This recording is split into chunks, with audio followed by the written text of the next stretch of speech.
परम आदरणीय पद्म विभूषित विंदेश्वर पाठक जी, डायस पे बैठे हुए माननीय पैनलिस्ट और डायस से नीचे बैठे हुए सभी शिक्षाविदों, वाइस चांसलर्स और जो फील्ड में काम करने वाले, जो एक्चुअल चेंज लाने वाले लोग हैं, उन सबको मैं उनका अभिनंदन करता हूं। और ये जो प्रेजेंटेशन है, फॉर्मली तो मैंने ये सोचा था कि मैं अर्बन स्प्रॉल को लेकर के जो अनप्लैन्ड अर्बन डेवलपमेंट्स होती हैं और उनके साथ साथ किस तरह की सैनिटेशन को लेकर प्रॉब्लम्स आती हैं, और फिर सैनिटेशन का जो विषय है उसमें क्या क्या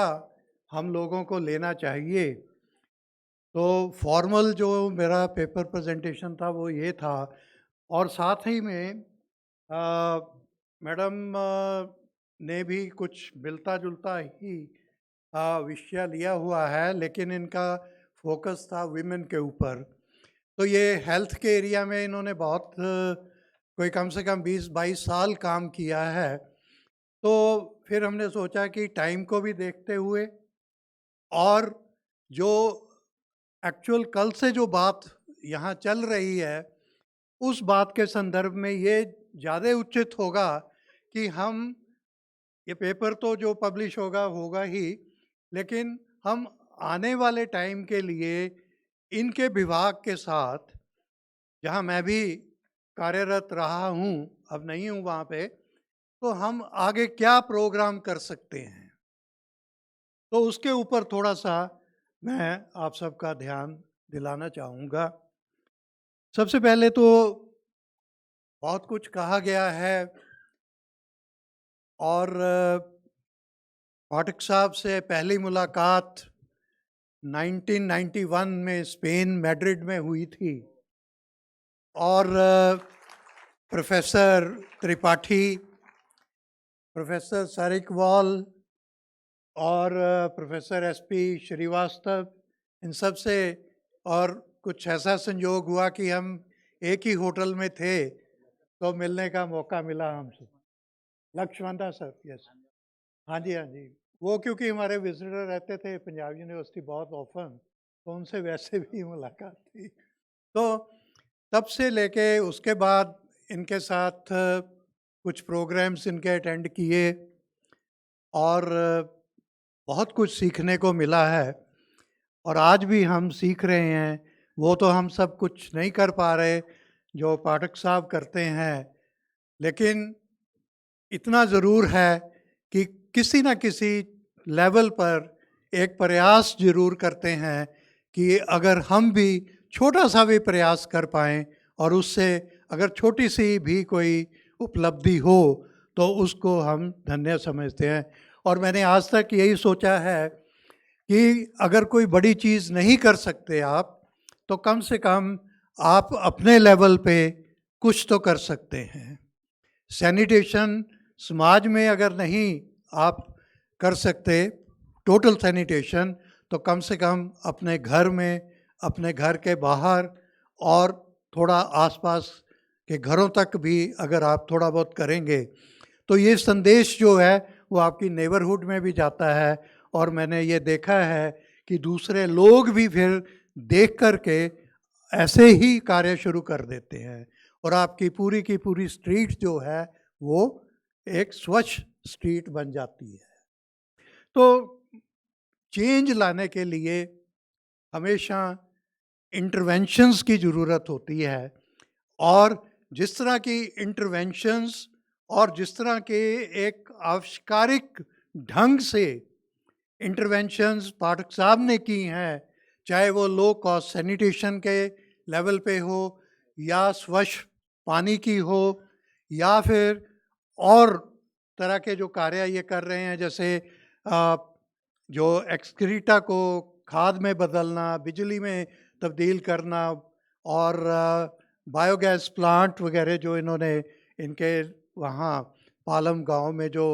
इनकी प्रयोगशाला में दिखाई देते हैं और हम सब ने देखे हैं, वो एक बहुत ही सराहनीय कार्य है। और इसके लिए हम तो क्या, पूरा संसार जो है वो इनका ऋणी है।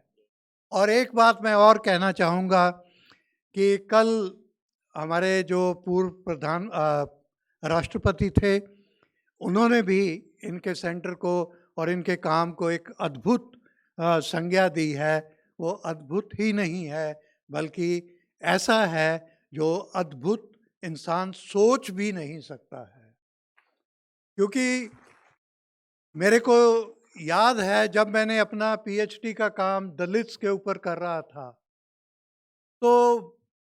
बहुत मुश्किलें आती थीं और आपका जो पीयर ग्रुप है वो भी आपको बहुत भद्दे मजाक भी करता है कि क्या काम कर रहे हो तुम, किस पे काम कर रहे हो, क्योंकि उन दिनों में कोई भी स्टडी इस तरह की नहीं होती थी। लेकिन इन्होंने तो जब खुद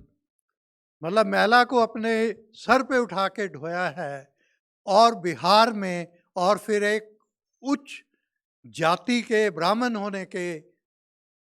साथ साथ ये कार्य करना, तो शायद इनका टोटल बहिष्कार भी किया होगा लोगों ने, लेकिन उसके बाद उन्हीं लोगों ने इनको एक्सेप्ट भी किया है।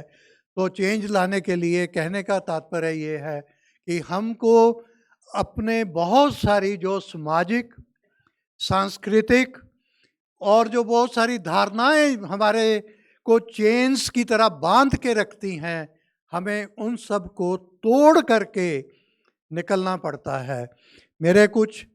अनुभव ऐसे भी रहे हैं लाइफ में कि छोटे छोटे प्रयास, एक किसी सिचुएशन में जब मैं ये देखता था एज ए यंग मैन, तो एक डिफरेंट टाइप ऑफ ऑर्गेनाइजेशन में थे कि हमारे जो खाना खाते थे लोग, सोल्जर्स, वो बहुत सारा खाना डाल तो लेते थे, लेकिन किसी ने आधा खाना छोड़ दिया, किसी ने पूरी थोड़ा खा के छोड़ दिया, तो बहुत सारा खाना जो था वो वेस्ट होता था।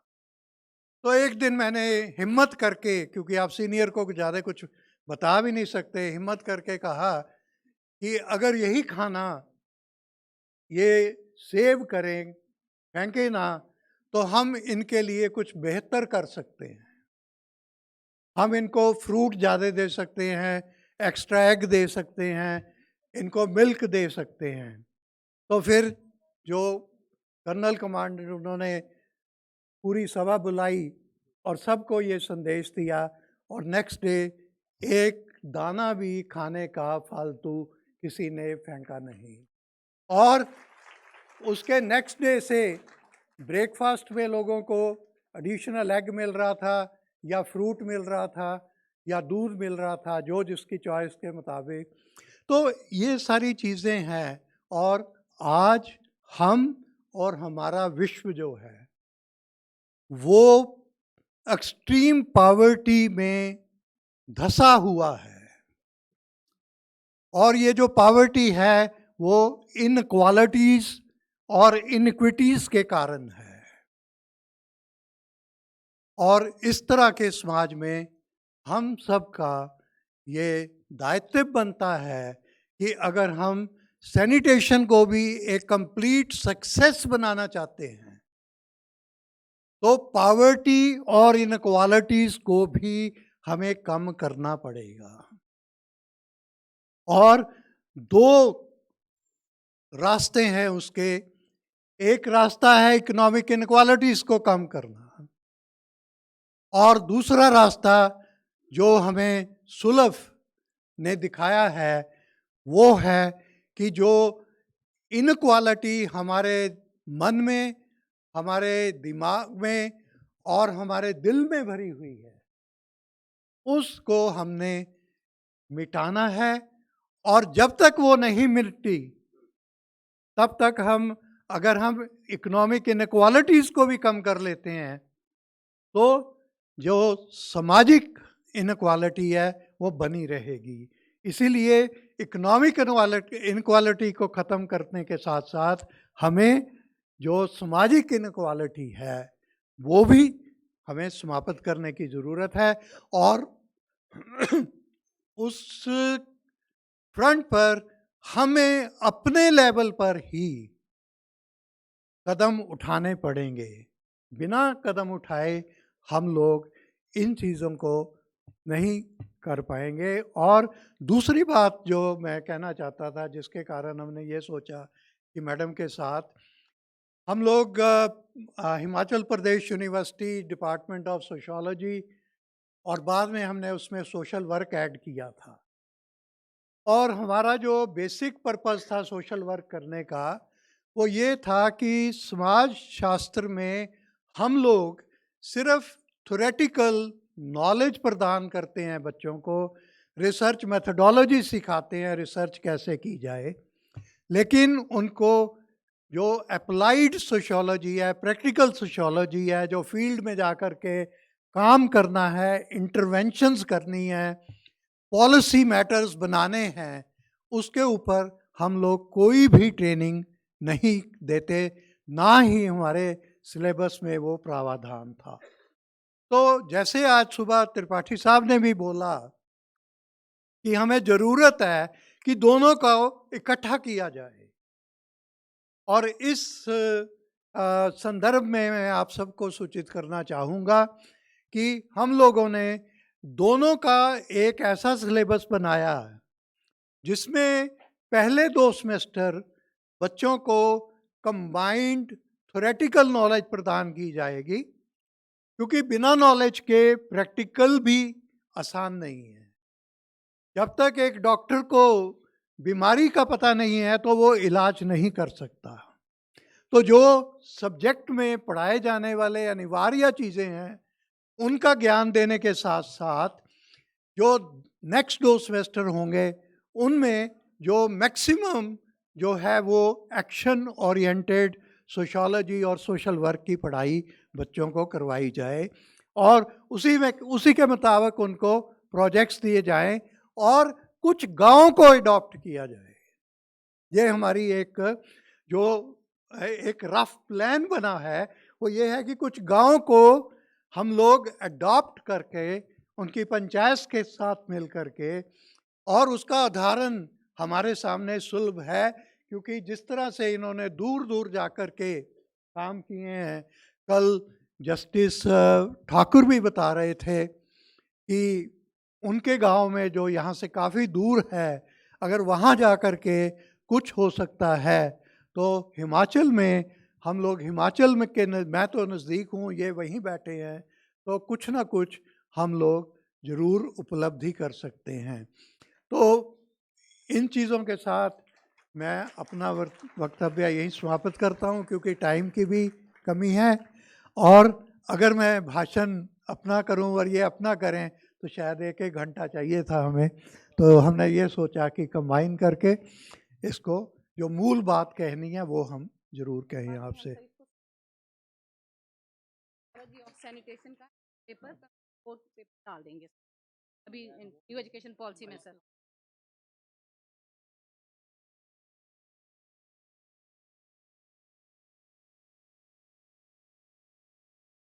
जी सर।